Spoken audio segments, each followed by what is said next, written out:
26절입니다. 저와 교대로 읽고 우리 마지막 26절 말씀은 함께 읽도록 하겠습니다. 제가 먼저 읽겠습니다. 엘리가 매우 늙었더니 그의 아들들이 온 이스라엘에게 행한 모든 일과 회막문에서 수종드는 여인들과 동침하였음을 듣고 그들에게 이르되 너희가 어찌하여 이런 일을 하느냐. 내가 너희의 악행을 이 모든 백성에게서 듣노라. 내 아들들아 그리하지 말라. 내게 들리는 소문이 좋지 아니하니라. 너희가 여호와의 백성으로 범죄하게 하는도다. 사람이 사람에게 범죄하면 하나님이 심판하시려니와 만일 사람이 여호와께 범죄하면 누가 그를 위하여 간구하겠느냐 하되 그들이 자기 아버지의 말을 듣지 아니하였으니 이는 여호와께서 그들을 죽이기로 뜻하셨음이더라. 우리 함께 읽겠습니다. 아이 사무엘이 점점 자라매 여호와와 사람들에게 은총을 더욱 받더라. 아멘. 아멘. 감사합니다. 요즘 우리 시대 가운데 여러 가지 것들이 좀 표징으로 나타나는데 코로나가 모든 것들을 좀 더 가속화시키고 있다 이런 것들을 많이 합니다. 사실은 이미 기술적으로는 뭐 줌이나 이렇게 사용해 보셔서 알겠지만 이 대면하지 않고 비대면으로 충분히 수업이나 또 재택근무나 이런 것들이 가능한 환경이었음에도 불구하고 익숙했던 방법들을 고수하기 때문에 하지 못했는데 모든 걸 가속화시켜서 이렇게 굉장히 우리 아이들은 뭐 저희 때는 상상도 못했던 그 집에서 수업을 듣고 우리 옛날 교과서에 그죠? 정보 뭐 이런 교과서에나 실려가지고 언젠가 이루어질까 이렇게 생각했던 일들이 실제로 일어난 것이죠. 예배도 그렇습니다. 영상 예배나 이런 것들이 계속 송출되고 있었지만 이것이 이렇게 적극적으로 활용될 거라고 생각하지 않았는데 굉장히 가속화되고 있죠. 모든 것들이 좀 가속화되고 있는데 좀 불행하게도 하나 더 가속화되는 것은 사실은 한국교회의 붕괴입니다. 좀 여러 측면에서 병적인 현상이 나타나고 있고 그동안 이단이나 또 무슬림이나 동성애 등 여러 가지 외부적인 요인들에 의해서 교회가 굉장히 어려워지고 또 쇠퇴하는 것으로 분석하는 많은 사람들이 있었지만 사실상 이 코로나 이후에 보니까 내부적인 문제들도 좀 많았다 이런 것들을 좀 돌아보게 되는 것 같습니다. 강단에서 선포되어질 말씀보다는 어떤 이념이나 또 정치적인 색깔이 선포되는 경우들도 많았고 그뿐만 아니라 또 하나님의 백성다운 거룩함을 잃은 채 거룩한 하나님의 백성으로서 사는 것에 대한 초점보다는 교회의 여러 가지 숫자나 또 건물이나 이런 외형적인 것에 많은 관심을 기울이다 보니까 정작 진짜 내실을 다지고 있는가 또 실제적인 관계와 사랑이 있는가 하는 질문들이 찾아오는 것입니다. 그래서 어떤 이 기독교 한 단체에서 또 조사를 했는데 지금 현재 이전보다 이 신앙적인 생활에 있어서 전체적으로 코로나 이전보다 이 신앙적인 활동이 한 30% 넘게가 줄어들었다 이렇게 얘기하고 있고 특별히 세부적으로는 기도하는 시간과 경건의 시간 즉 큐티를 가장 많이 줄어들었다. 그래서 영상으로 예배는 좀 대체하고 여러 가지 하는데 공동체가 없다 보니까 확실히 기도와 또 말씀 생활 가장 개인적으로 해야 될 요소들이 오히려 더 많이 무너지는 것을 좀 살펴볼 수 있습니다. 이런 가운데 이런 가속화들을 보면서 우리가 교회의 본질을 잘 지키고 있는가 이런 것들을 좀 생각하게 되는 것 같아요. 사실 우리 이 인간은 좀 이게 늘 이렇게 형식이 어느 정도 갖추어지고 나면 맨 처음엔 그 본질 때문에 시작했는데 나중에 그것은 온데간데 없고 형식만 남아있는 경우가 참 많습니다. 여러분들 제가 한두 번 언급을 한 적이 있는데 예전부터 우리 이 교회는 꽃꽂이를 참 많이 했어요. 많은 분들이 데코레이션 때문에 하는 거다 이렇게 생각하지만 사실은 신앙 전통상 데코레이션 때문에 굳이 말씀 강단 옆에다가 꽃꽂이를 그렇게 많은 돈을 들여가면서 하지는 않습니다. 이 꽃꽂이를 하는 이유는 여러분들이 잘 알다시피 이사야 말씀에 푸른 마르고 꽃은 시드나 주의 말씀은 영원하다라는 말씀을 기초로 한 신학적인 고백이 있는 거예요. 그래서 이 많은 예전에 유럽 교회나 이런 데서 이제 오면서 여러분들처럼 아름답게 또 멋있게 이렇게 오면서 아름다운 꽃이 보이네 이렇게 해가지고 이렇게 좀 꺾어 와가지고 이 제단에 이렇게 둬가지고 이 하나님께 드리는 마음도 있지만 사실은 이 강단 옆에서 그 아름다운 꽃, 그 아름다운 풀이 다 시들어 버리는데 이 말씀이란 것은 오히려 눈에 보이지도 않고 한번 선포되고 나면 그냥 스쳐 지나가는 것 같은데 오히려 말씀이 영원하고 지금 눈에 보이는 그 꽃의 아름다움, 풀의 그 생명력이 오히려 금방 사그라든다는 것을 이야기하는 것입니다. 그런데 어느 순간 이 본질을 제가 이제 몇몇 꽃꽂이 하는 권사님들이나 이런 분들한테 예전에 물어봤는데 왜 하는지 아시는 분이 거의 없더라고요.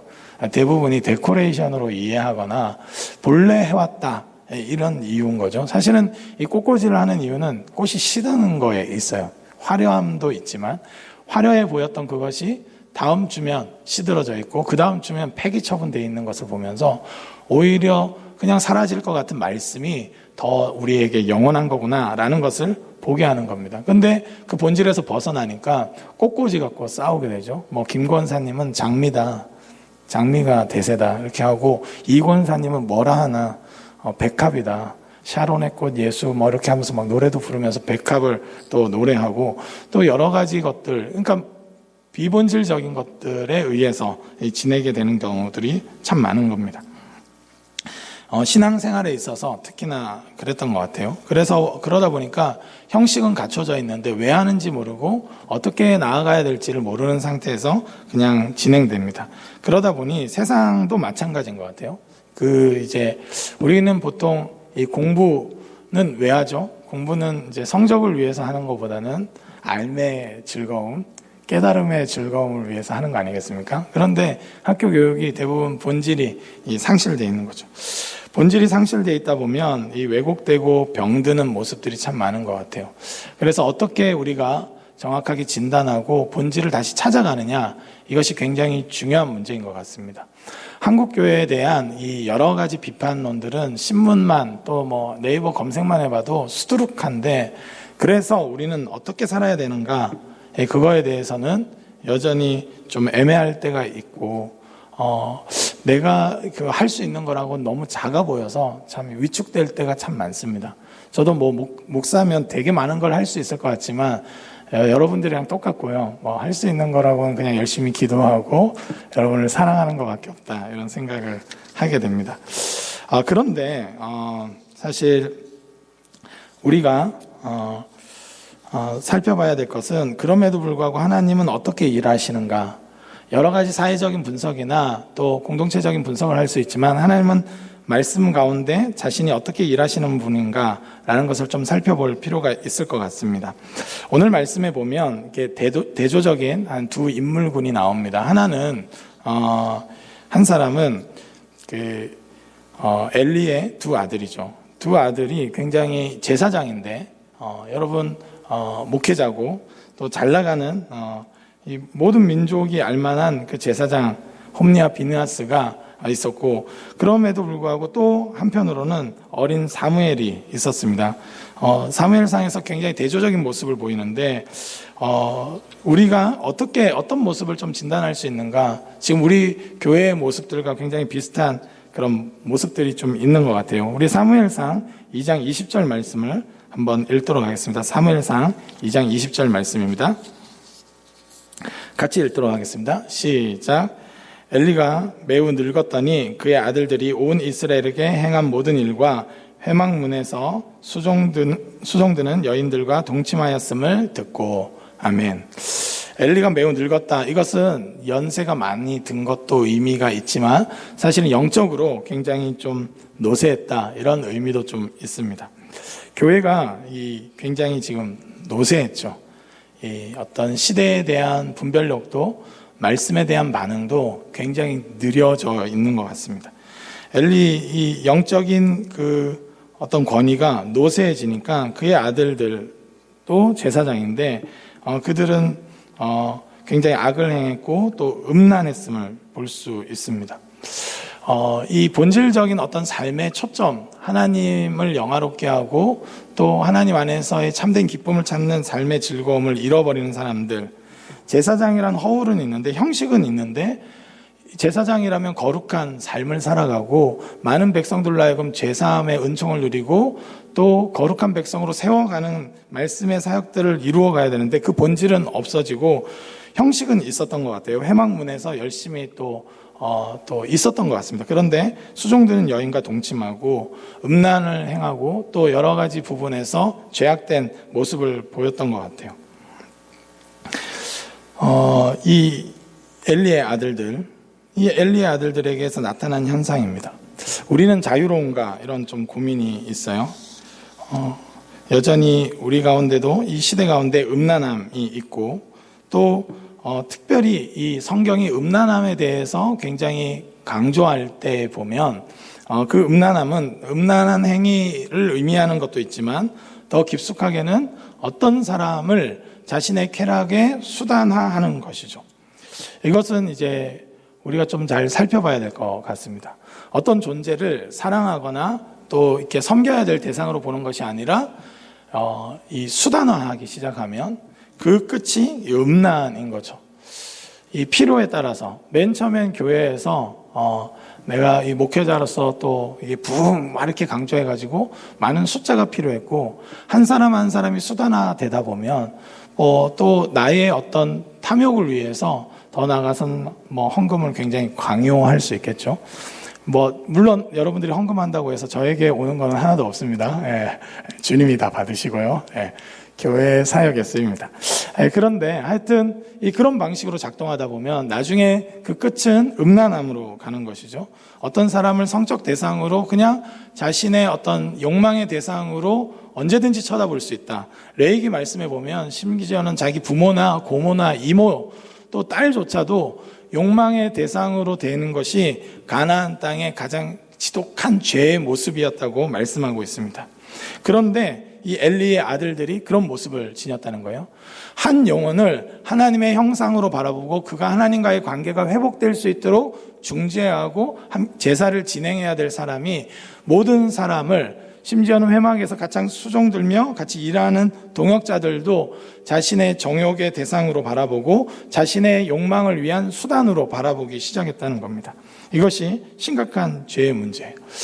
여러분 사실 이렇게 굉장히 좋아 보이는 그 모습들조차도 때로는 누군가를 수단화하기도 해요. 저는 대표적인 예가 신모지라는 그 이단. 네. 신모지라고 하니까 새로운 이단이 나왔나 이렇게 눈이 동그래갖고 저를 쳐다보는데 그게 아니고요. 네.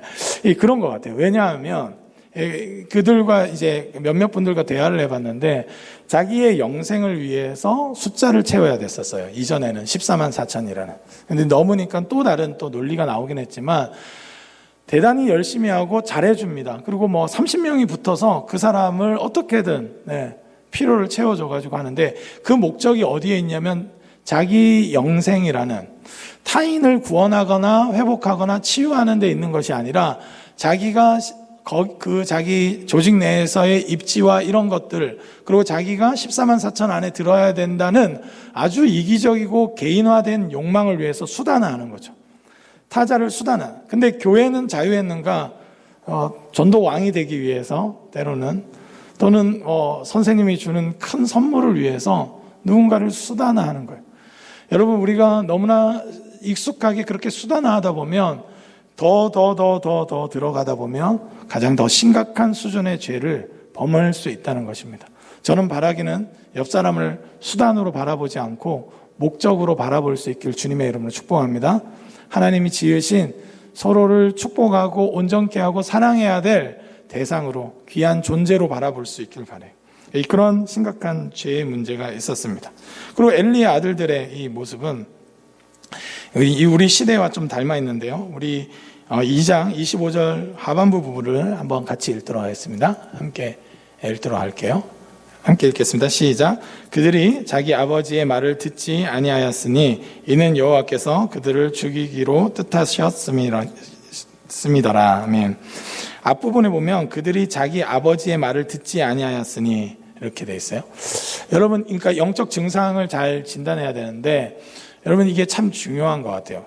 그러니까 이 시대에도 사사시대였고 서로 욕했을 거예요. 저거 영적으로 옳지 않아 막 이렇게 했는데 문제는 제사장인 엘리의 두 아들들도 자기들을 진단하지 못했던 거예요. 자기들에게서 나타난 열매들이 이런 게 있었습니다. 음란함, 그리고 사람을 수단화하는 것들이 있었고, 두 번째로는 어떤 모습이 있었냐? 듣지 않았어요.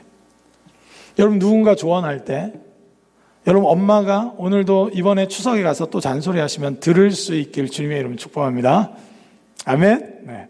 우리 엄마는 안 돼요. 이런 분들이 좀 있으시죠. 우리 아빠는 정말 심각합니다. 시대를 모르세요. 이렇게 하는 경우도 있지만, 문제의 핵심이에요. 죄에 대해서 책망하고 있어요. 엘리가 영적인 분별력이 없지만 자기 입지를 위해서라도 말을 했어요. 그럼에도 불구하고 듣지 않았습니다. 여러분, 교회가 왜 이렇게 말을 안 듣는가? 또는 어떤 직분자들이 왜 저러는가? 그런 것들도 중요하지만 우리 자신에 대한 진단이 필요해요. 우린 듣는 자인가? 누군가가 이제 선배가 또 이렇게 뭔가 조언할 때, 목장 리더가 뭔가 권면할 때 우리는 듣는가? 우리 목장 리더는 너무 무서워서 들을 수밖에 없어요. 그럴 수 있겠지만 마음으로부터 듣고 있는가? 이게 좀 중요한 것 같아요. 아버지가 말했지만 듣지 않아요.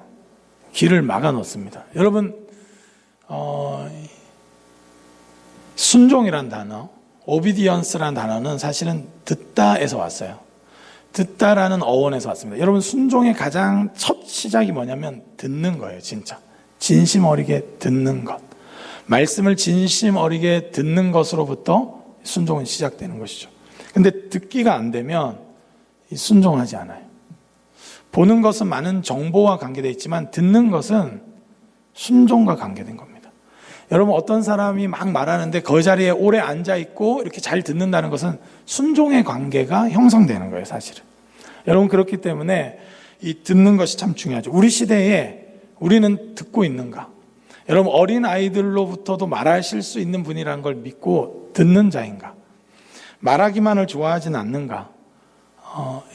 아마 엘리의 아들들도 아빠의 말은 듣지 않으면서 또 이렇게 가서 회막에서 막 이런저런 조언했을 거예요. 아니, 이 각이 안 나오잖아, 지금.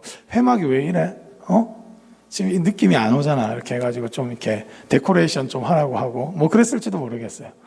이 많은 것들을 지시하는 입장에 있었지만, 정작 본인은 하나님의 말씀을 듣지 못했고, 더욱이 인간 안에서의 그 아버지의 말에도 반응하지 못했어요. 이것이 영적으로 병들게 하는 것이죠. 여러분, 교회에 대해서 병들었다 이렇게 우리가 쉽게 말하지만 우리 안에도 이런 모습들이 있다면 사사기적이고 병든 모습이고 본질에서 벗어난 거예요. 여러분, 제사장은 어떤 자입니까? 거룩을 나타내야 되고, 사람은 수단이 아니라 심지어 심각한 죄의 문제를 가지고 왔다 할지라도 죄사함의 은총을 통해서 그가 소중한 사람이라는 걸 드러내야 되는데, 제사장이 사람을 수단화하기 시작했고 음란하기 시작했어요. 그뿐만 아니라 제사장인 그 직분은 있었지만 형식만 갖춰져 있지 그 안에 내용인 아버지의 말씀을 듣거나 하나님의 말씀을 듣는 것이 없는 거예요. 더욱이 이 제사장으로 굉장히 심각한 죄의 모습이 있었는데, 사무엘상 2장 17절에 이렇게 기록되어 있습니다. 제가 읽겠습니다. 이 소년들의 죄가 여호와 앞에 심히 크면 그들이 여호와의 제사를 멸시함이었더라. 아멘. 여러분, 예배를 멸시하는 거예요? 우습게 여기는 거예요? 별거 아닌 거예요. 이 앞부분에 보면 제물 드리러 막 이렇게 사람이 왔는데 그 부분, 이제 제사장한테 드릴 부분이 있으니까 그거 그냥 센 걸로 나한테 갖고 와라. 이렇게 해가지고 뺏어갔어요. 우리로 따지면 여러분들이 이제 헌금하려고 이렇게 왔는데 장다해 내놔 이렇게 해가지고 11조 내놔 이렇게 해가지고 저는 일단은 그래서 얼마나 믿음이 좋냐면, 가져가더라도 내가 하나님께 드리고 나서 가져가라 이렇게까지 말했는데도 안 된대요. 바로 내놔 이렇게 해가지고 들고 갔다는 거예요. 저희 교회는 그렇지 않습니다. 착오가 없으시길 바라요. 하여튼 이 심각한 상태죠. 하나님께 드림이 되는 예배에 대한 이해도 또 그 말씀에 대한 좀 두려움도 없이 굉장히 멸시하는 태도로 예배를 드렸다는 거예요. 여러분, 우리는 누군가를 쉽게 평가하지만 엘리의 아들들도 누군가에게 제사장으로서 권위를 내세우고 누군가를 쉽게 판단했을 수 있지만, 정작 자신에 대한 진단이 없으면 위기가 오는 거예요. 제사장이라는, 여러분 그리스도인이라는 형식은 있는데 내용이 없으면 위기가 오는 거예요. 위기가 옵니다. 그들의 진짜 문제는 뭐였냐? 저는 이거는 열매인 것 같아요. 여러분, 사람을 수단화하고 어떻게든 등쳐먹고 어떻게든 내 쾌락을 위해서 사용하려고 하는 것, 수단화하는 것, 기계처럼 생각하고 물건처럼 취급하는 것, 여러분 이거 굉장히 심각한 죄의 모습이죠. 여러분, 그뿐만 아니라 듣지 않는 것, 소중한 관계 안에서, 바른 권위 관계 안에서 듣지 않으려고 하는 것, 심각한 죄의 현상입니다. 그리고 예배를 멸시하는 것, 제사를 멸시하는 것, 심각한 거예요. 그런데 여기에서 가장 근원적인 죄의 문제가 있는데, 이것들이 가능했던 이유가 무엇이었는가 제가 살펴봤을 때는 가장 앞부분에 좀 더 묘사되어 있는 사무엘상 2장 12절 말씀인 것 같습니다. 한번 같이 읽도록 하겠습니다. 같이 읽겠습니다. 시작. 엘리의 아들들은 행실이 나빠 여호와를 알지 못하더라. 나쁜 행실들을 가져오는 가장 근원적인 이유가 있었는데 여호와를 알지 못하더라. 여러분, 제사장인데 하나님을 몰라요. 목사인데 하나님을 몰라요. 신학자인데 하나님을 몰라요. 장로님이고 권사님인데 하나님을 모를 수 있다는 겁니다. 이게 참 무서운 거예요. 여러분, 우리 교회가 왜 이 코로나 이후에 가속화되면서 더 쇠퇴할 것을 누구나 다 예측하는가? 열매들, 그 죄의 현상들도 있어요. 음란했고 사람을 수단화했고 그뿐만 아니라 예배를 멸시했고 여러 가지 것들이 있겠죠.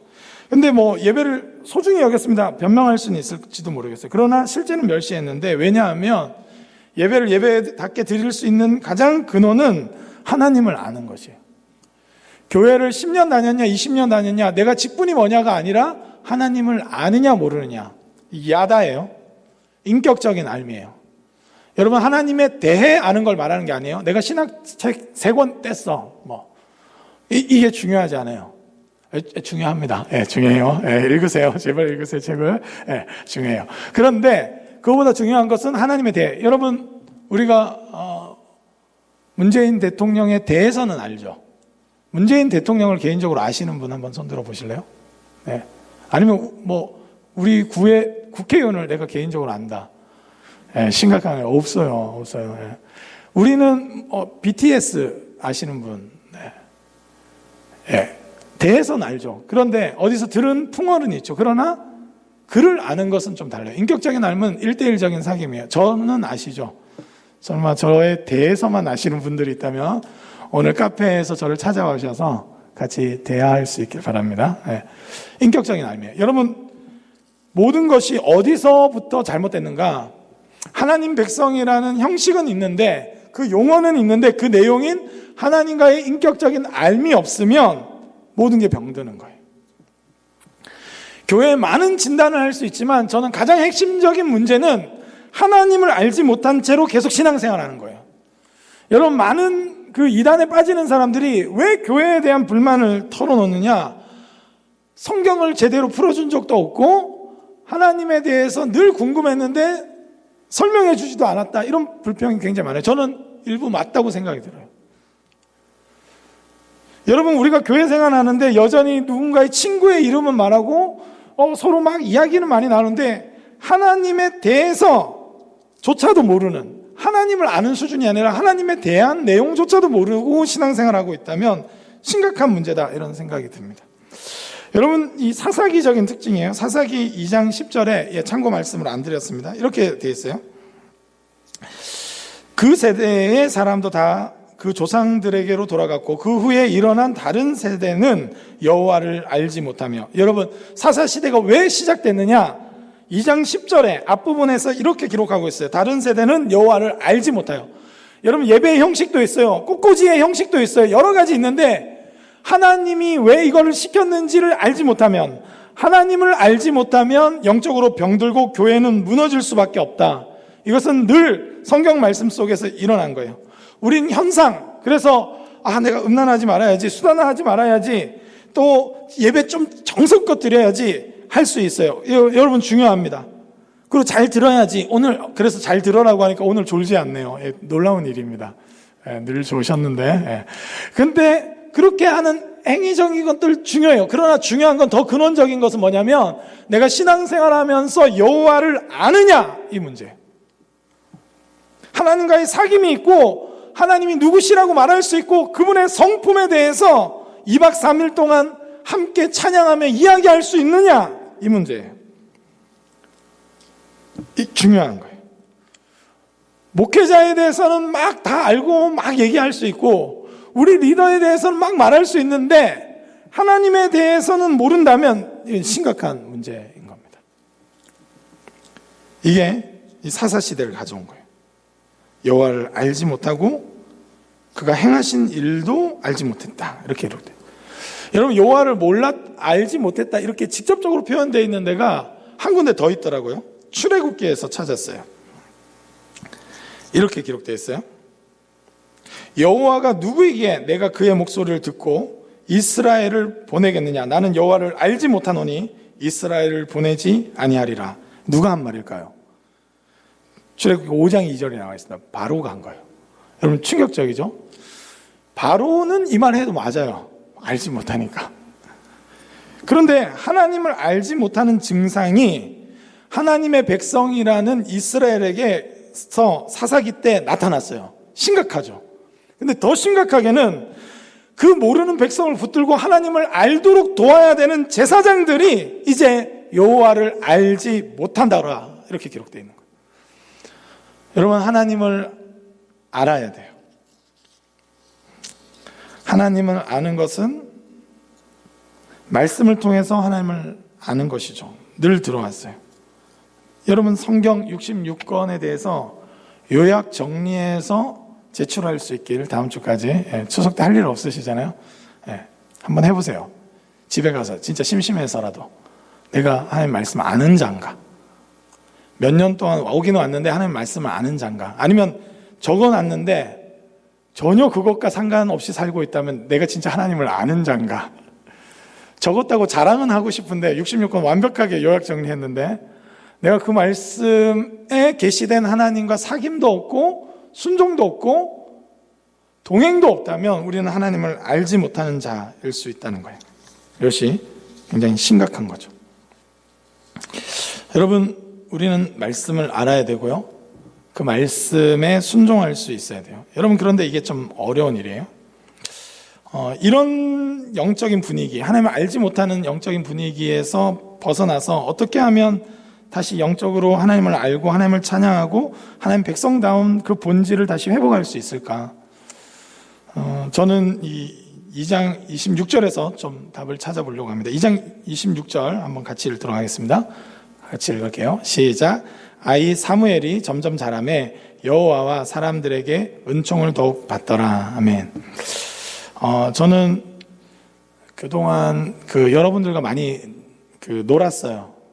여러분들은 모르겠지만 많이 대화도 하고 저는 늘 성경 공부만 같이 하고 싶은 마음이 크지만 제 마음을 이렇게 접고 차도 마시고 수다도 떨고 많이 그랬어요.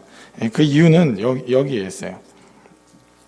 여러분 이 암흑과 같은 곳에서 하나님을 알고 하나님의 말씀을 아는 사람이 길러져야 되는데 이 길러질 수 있는, 일단은 이번에는 첫 번째로는 다른 게 아니라 하나님을 알 수 있도록 하는 은총, 서로에 대해서 은총으로 바라볼 수 있는 공동체가 먼저 가장 필요한 것 같아요.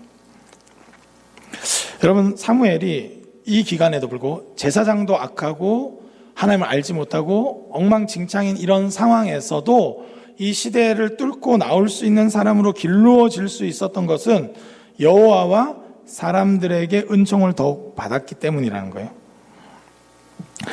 여러분 저는 바라기는 우리의 예배의 공간이 하나님의 은총을 받는 공간일 수 있길 바랍니다. 하나님이 느껴질 수 있는, 여러분 그리고 이 말씀들을 통해서 하나님이 누구신가 은총을 베푸시는 분이라는 거예요. 그것을 경험할 수 있길 바라요. 여러분들 죄의 죄를 지은 대로 판단하지 않으시고 우리의 연약함대로 판단하지 않으시고 귀히 여겨주시고 귀히 바라봐 주신다는 거예요. 여러분 오늘 그 소연자매가 수어 찬양을 했어요. 참 수어 통역사에 비하면 수어 통역사를 꿈꾸고 있습니다. 다른 잡을 갖고 일하고 있지만 이렇게 도전하고 있어요. 근데 냉정한 잣대로 보면 뭐야 저거 이렇게 할 수도 있겠죠. 여러분 감동 받으셨죠? 저도 되게 감동 받았어요. 연습할 때도 막 그 애절함이 느껴지더라고요. 은총으로 바라보는 것. 하나님은 얼마나 더 귀히 바라봤을까 이런 생각이 들었어요. 오늘 여러분 찬양하면서 싱어들 이렇게 하는데 되게 못한다 이렇게 혹시 또 생각하고 판단하신 분들 있으신가요? 여러분 이런 공간에서는 하나님을 알 수도 없고 진리를 알 수도 없는 거예요. 하나님은 우리가 대단해서 예배의 자리로 초대하신 것이 아니라 은총을 베풀기 위해서요. 너는 여전히 나의 사람이고 내가 너를 사랑한다는 것을 말씀하기 위해서 오늘 우리를 불러주신 줄 믿습니다. 그런데 그것을 깨닫고 하나님과 사귐이 있고 하나님을 알아가기 위해서는 무엇보다도 그 주변에 하나님을 아는 사람들이 서로가 은총으로 서로를 바라보는 곳에서 하나님의 사람이 길러진다는 거예요. 여러분 교회가 지금 개혁을 위해서도 나가고 목소리도 내야 되고 분명히 변화를 일으켜야 됩니다. 그런데 저는 한쪽으로는 우리 공동체 안에서는 가장 해야 될 일이 뭐냐? 서로를 은총으로 서로를 귀하게 바라보는 일들이 회복되어져야 될 것 같아요. 너무 이제 이 정의와 공의라는 칼날 중요합니다. 하나님 그렇게 하시는 분이죠. 그런데 그게 필요한데 그것을 정확하게 진단하더라도 서로의 변화와 서로의 회복을 위해서 은총으로 바라볼 수 있는 눈을 잃어버린다면 우리는 소망이 없어요, 사실은. 여러분, 어떻게 이 잘못된 이 현상들을 극복하는 하나님의 사람들을 길러낼 수 있는가? 은총의 공동체가 그렇게 길러낼 수 있다는 거예요. 여러분, 저는 서로가 서로를 향해서 은총의 눈을 회복할 수 있길 주님의 이름으로 축복합니다. 여러분 오늘 혹시 처음 보신 분 있습니까? 그러면 이제 낯선 느낌인데 이렇게 해갖고 하지 마시고 은총으로 바라볼 수 있길 바라요. 여러분들과 문화적으로 스타일이 다른 분들이 있어요. 하나님은 정말 다양하게 창조하시는 분이구나 라는 것을 고백하면서 서로 은총으로 바라볼 수 있길 바라요. 여러분 우리가 농사를 지으면 병충해에 쉽게 이렇게 타격을 입는 이유가 있어요. 본래 자연은 어떠냐면 다양성 가운데 자라게 돼 있어요. 나무도 있고 풀도 있고 이렇게 다양하게. 그런데 거기를 딱 개간해가지고 벼만 자라게 한다든지 무만 자라게 한다든지 그러면 이 무의 병충해가 확 퍼질 수밖에 없어요. 다양한 공간에서는 잘 일어나지 않는 일이 딱 획일적으로 자라게 하는 공간에서는 쉽게 병들게 하는 것이죠. 하나님은 본래 되게 다양하게 아름답게 창조하셨어요. 그걸 자꾸 획일화시키고 싶어 하는 것이 인간의 이 죄된 오히려 본성이에요. 나랑 맞지 않는 사람을 재단하고 나랑 맞지 않는 사람들은 내가 조종해서라도 나랑 맞추고자 하는 것이 굉장히 이 독재자의 심정 아니겠습니까?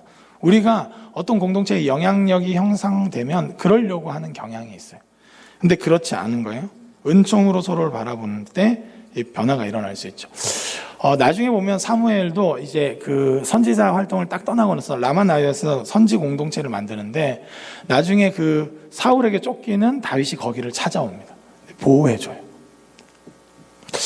왕에게 쫓기고 또 어떻게 보면 자기한테 위해가 될 수 있지만 은총으로 바라봐 주는 거죠. 그리고 다윗이 그때 원숙하게 굉장히 성숙한 모습도 아니었음에도 불구하고 바라봐 줬어요.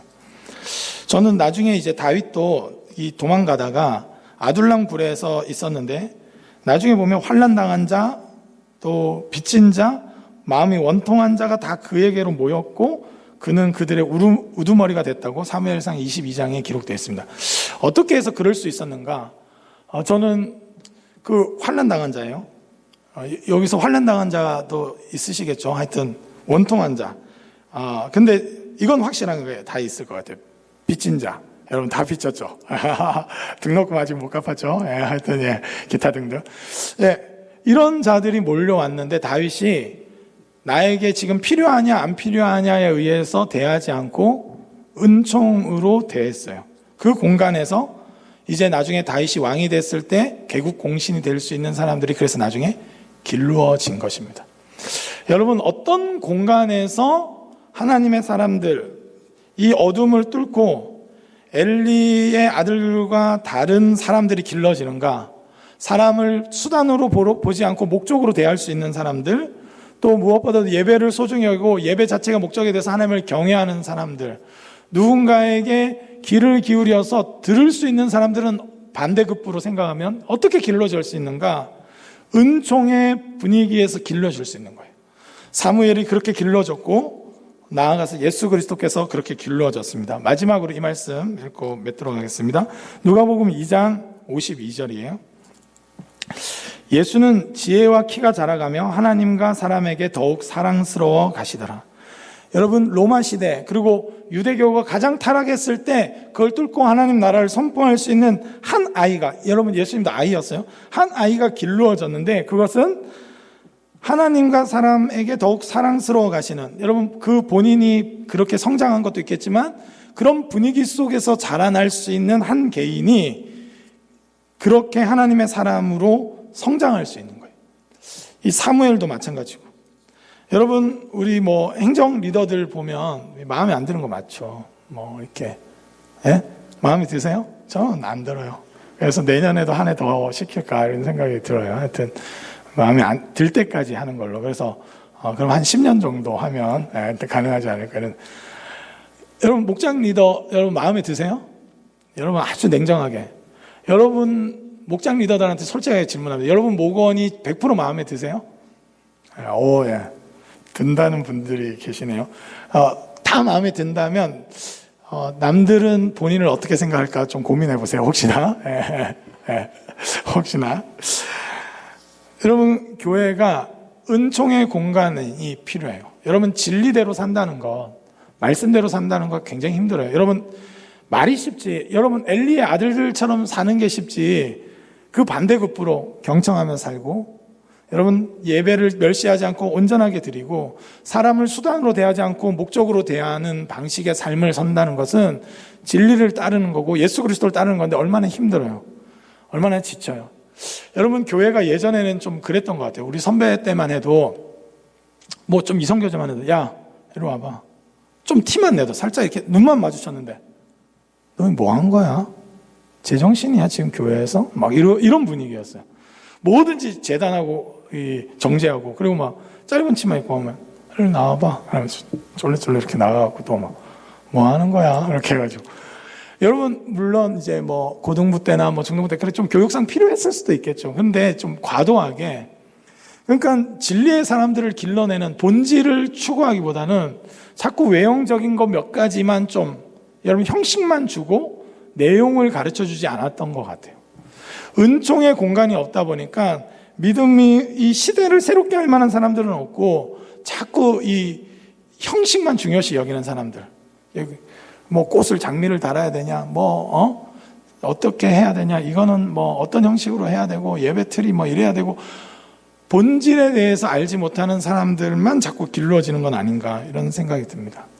우리 시대에 어떻게 하면 우리 시대의 이 암흑기를 뚫고 사사시대 같은 이 암흑기를 뚫고 다시 한번 하나님의 영광으로 충만해지는 주님의 교회를 꿈꿀 수 있을까? 저는 은총의 공간, 우리 교회가 좀 더 하나님의 그 은혜로운, 여러분 예수 그리스도를 통해서 말씀하신 예수 그리스도를 통해서 하나님 우리를 보시죠.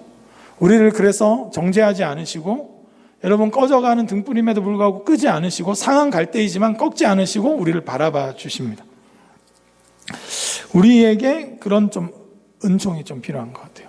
은혜로 서로를 바라봄이 필요한 것 같습니다. 하나님 안에서 하나님이 나를 어떻게 대하시는가를 알고 그것을 통해서 서로를 바라보는 것들이 먼저 선제돼야 될 것 같아요. 하나님을 왜 모르느냐? 지식적으로만 듣고 은총의 공동체에서 한 번도 은혜를 경험하지 못하면, 내가 실수하고 미숙했음에도 불구하고 나를 용납하고 사랑해준 사람들이 없다면 여러분 그건 그냥 지식과 관념으로 남아있을 뿐이고 하나님을 알아갈 수 없는 것이죠. 여러분, 우리가 어렸을 때, 신앙적으로 어릴 때, 여러분 예수님이나 사무엘도 처음부터 성숙했을까? 그렇지 않았을 거예요. 어렸을 거예요. 물론 예수님은 좀 더 특별했기 때문에 그럼에도 아이의 특성을 없진 않았을 거예요. 완전한 인간이셨고 완전한 하나님이셨기 때문에. 그러나 그 주변에 계속 사랑스러워하고 은총으로 대하는 그 공간에서 온전한 하나님의 사람으로 길러졌고 그들을 통해서 새로운 시대가 도래한 겁니다. 여러분, 우리 청년 공동체가 서로를 향해서 이 은총의 눈을 회복할 수 있길 주님의 이름으로 축복합니다. 여러분, 서로 더 다가갈 수 있고 서로의 이름을 불러주고 하나님이 우리를 대하듯이 대하는 것, 예수 그리스도를 통해서 약점도 보이고 여러 가지 연약하지만 이 은총의 공간에서 반드시 사무엘이 길러질다는 믿음을 가지고 우리가 함께 마음을 모을 수 있길 바랍니다. 하나님의 은혜는 그렇게 주어졌기 때문이죠. 여러분, 십자가의 은혜는 우리의 행위나 우리의 어떤 노력이나 우리의 모습으로 된 것이 아니에요. 여러분, 교회는 가장 그래서 기본적으로 은총의 공간이어야 합니다. 여러분, 예수 그리스도의 십자가는, 여러분, 예수님은 우리에게 말씀하셨어요. 그래서 이제 너희를 종이라 하지 않고 친구로 삼아주셨어요. 우리가 자격 조건이 됐기 때문에 친구가 된 게 아니라 은혜의 눈으로 우리를 바라봐 주셨고 친구가 되어 주셨어요. 저는 그 청년부 이렇게 오는 지체들 중에 저랑 안 맞는 스타일들이 사실은 많아요. 네, 솔직히 많습니다. 무서워요. 때로는 무섭게 생긴 사람도 있고, 아니면 어떤 사람 되게 사가지가 없어 보이는 사람도 있고, 어떤 사람은 영적인 건 너무 무관심한 것 같아서 어려워요, 사실. 여러분, 제가 되게 적극적이고 관계 맺는 걸 좋아하고 막 그럴 것 같지만 굉장히 저 내성적이에요, 생각보다.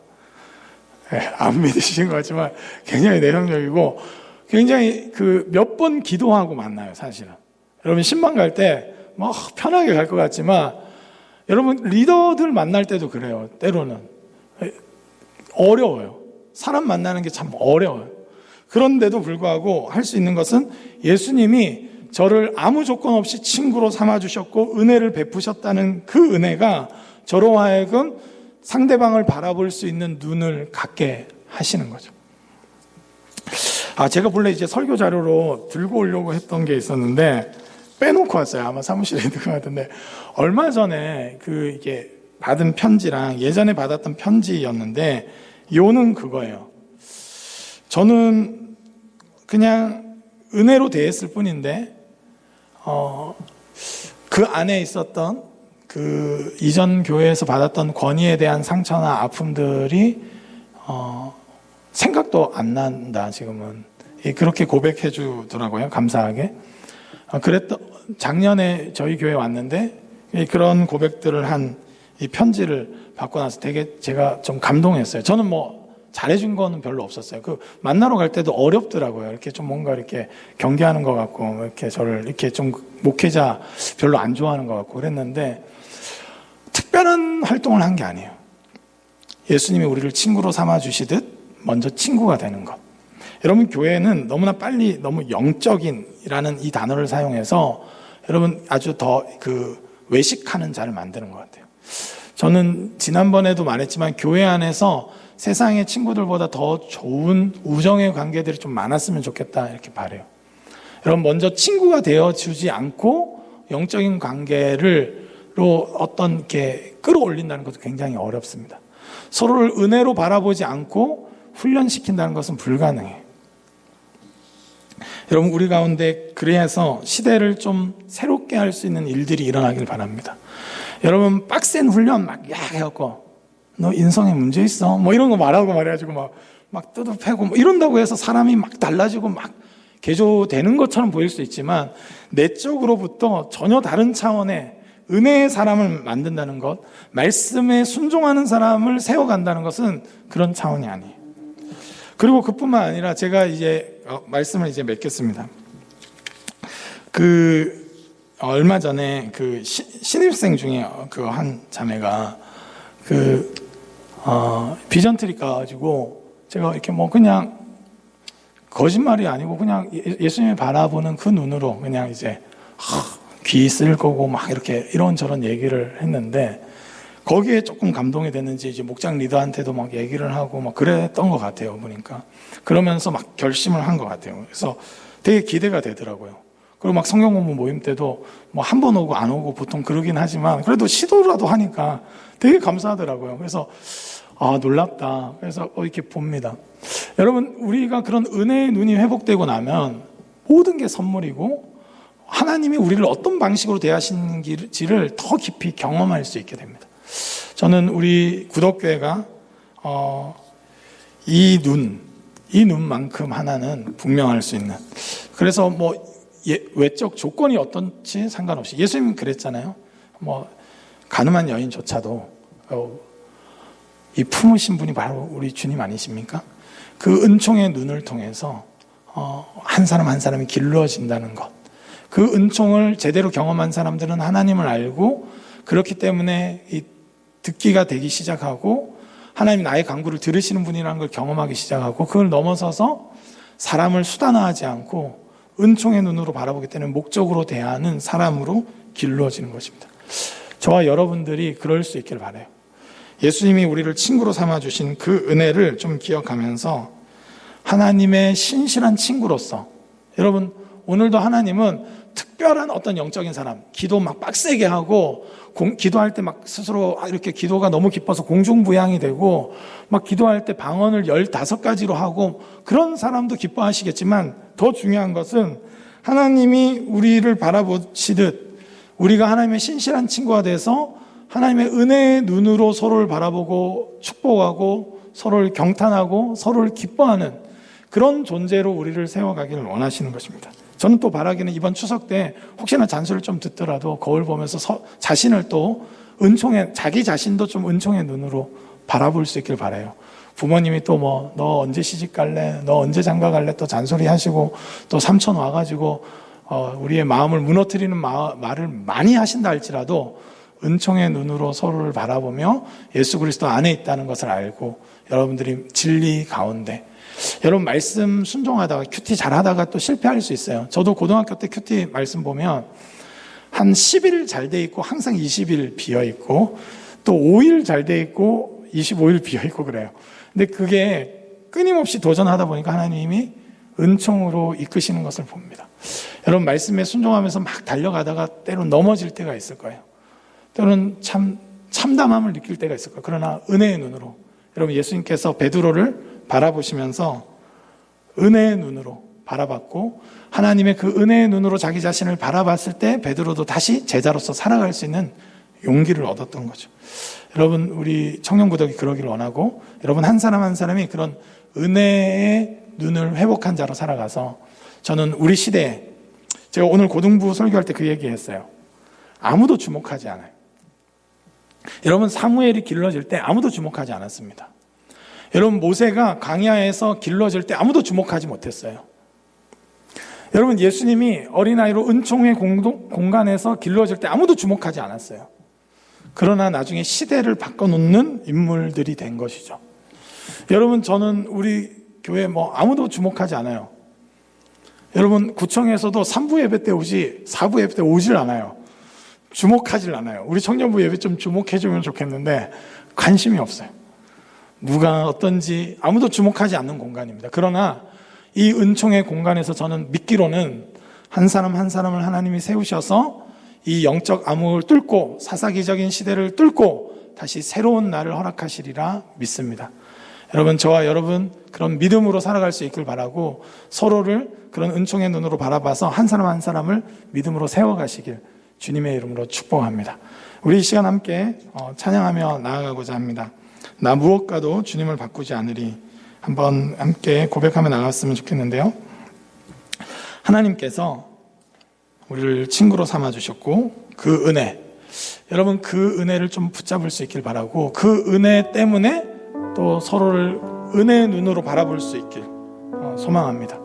여러분 이 시간 이 찬양 한번 고백하면서 나아갈 수 있길 바랍니다.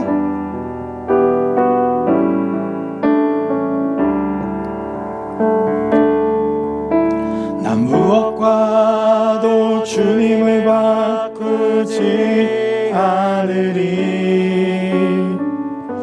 다른 어떤 은혜 구하지 않으리. 오직 주님만이 내 삶의 도움이시니 주의 얼굴 보기 원합니다. 나 무엇과도 주님을 바꾸지 않으리. 나 무엇과도 주님을 바꾸지 않으리.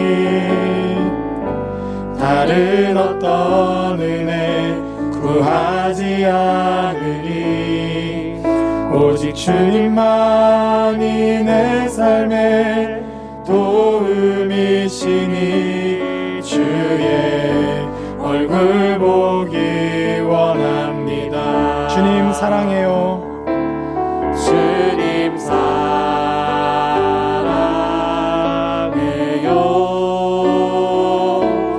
온 마음과 정성 다해 하나님의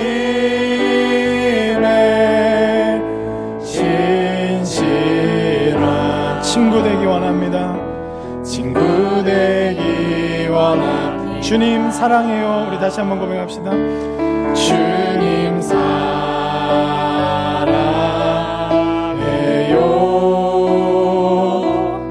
온 마음과 정성 다해 하나님의 신실한 친구 되기 원합니다. 친구 되기 원합니다.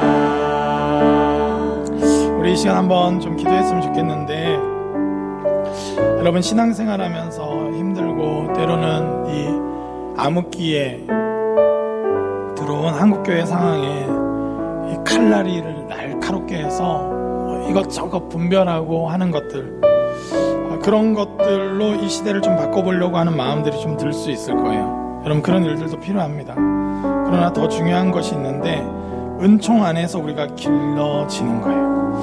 여러분 엘리의 아들들처럼 시스템은 갖춰져 있고 제사장이란 직분을 유지하는 거에 급급해가지고는 아무것도 되지 않고, 아무것도 없더라도 나 아무것도 아닌 거 인정하는데 하나님이 나를 은총으로 대해주시고, 여전히 은총의 공간 안에서 우리가 길러지는 것들이 우리에게 먼저 더 필요합니다. 은혜의 공간이 먼저 필요합니다. 하나님 우리에게 은혜를 더하여 주시옵소서. 여호와와 사람들에게 내가 특별히 잘하는 것도 없고 과거에 실패했을지라도 여전히 또 미숙하다 할지라도 은혜의 공간에서 제가 길러질 수 있도록 도와주십시오.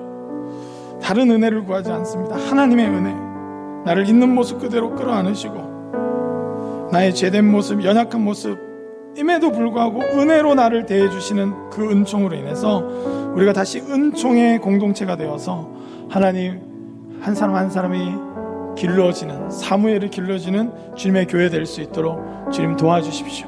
역사하여 주시옵소서. 어느 순간 보니 나 자신조차에게도 너무나 칼날을 들이밀다 보니 하나님의 은총에 대한, 하나님의 은혜에 대한 감격을 잃어버렸는데, 다시 하나님 우리가 그 감격이 회복되어지고 그 은혜로 말미암아 서로를 은혜로 바라볼 수 있도록 도와주십시오. 우리 시간 합심해서 간절히 함께 기도하며 나아가도록 하겠습니다. 기도하시겠습니다. 하나님 아버지 감사합니다. 참으로 이 사사기적인 현상이 나타납니다. 사람을 수단으로 대하고 듣지 아니하고 예배를 멸시하는 이 모습들을 보면서 붕괴하며 하나님 칼날같이 분명하게 세워가고자 하는 마음들이 있습니다. 그러나 하나님 한쪽으로는 여전히 분명한 것들을 외치고 소리치나 또 여전히 우리의 공동체 안에서 은총의 공동체가 되어 하나님의 사람들을 길러내길 원합니다. 하나님의 사람들이 일어날 수 있도록 하나님 돕기 원합니다. 하나님을 알 수 있도록 은혜의 하나님을 그대로 끌어안으신 하나님을 있는 모습 그대로 품으시는 하나님을 경험할 수 있도록 우리 공동체 가운데 그러한 은총을 더하여 주시옵소서. 하나님 이미 주님은 그렇게 우리를 바라보시는데 어느 순간 주님의 그 은혜를 놓쳐버려서 하나님 아버지 이 제사장이 되는데 급급하고 나의 영향력을 내세우는데 급급해버려서 하나님 본질을 잃어버렸습니다. 주님 도와주셔서 하나님의 그 풍성한 은혜로부터 다시 교회의 본질을 세워나갈 수 있게 하시고 그리스도인됨을 세워나갈 수 있도록 은혜를 더하여 주시옵소서. 우리 한 번만 더 기도할 때 우리 청년구독 공동체 안에 있는 서로를 위해서 한번 기도했으면 좋겠습니다.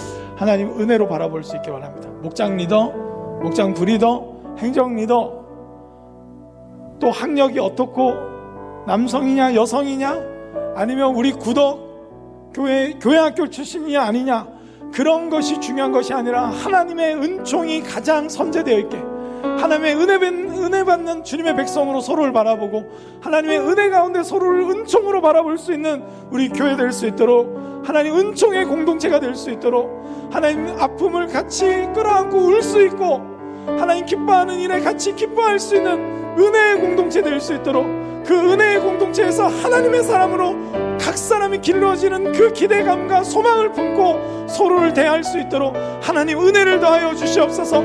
하나님 은총을 더하여 주시옵소서. 우리 합심하여 마지막 한 번 더 기도하며 나아가겠습니다. 하나님 아버지, 이 시간 다시 한번 간구합니다. 많은 문제점들에 대해서 많은 것들을 외치고 있으나